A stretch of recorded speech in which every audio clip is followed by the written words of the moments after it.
জুলফিকার ভাই, আরে ভাই এদিকে এদিকে ঘুরি ঘুরি কি দেখতেছেন ভাই? আরে ভাই, এই জায়গায় পাটগ্রামে সোনার খাসা পার্ক, এখানে 30 টাকা দিয়ে টিকিট কেটে ঢুকলাম, বুঝছেন? তা ঢুকে আমি সোনার খাসাটা দেখতে চাচ্ছি, যে সোনার খাসাটা কই আছে। মানে খুঁজে পাইতেছি না সোনার খাসাটা কই। এই জন্য আমি খাসাটা খুঁজতেছি। ভাই ভাই আপনি বলতে পারেন খাসাটা কোন দিকে আছে?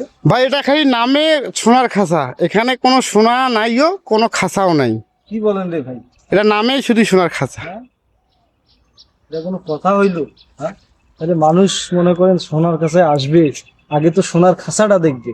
একটা এখানে বড় মাঝখানে যদি টাওয়ার দিত, টাওয়ার দিয়ে বড় করে একটা খাসা বানাইতো, সোনার খাসা, তাহলে কিন্তু মানে একটা আকর্ষণীয় হইতো।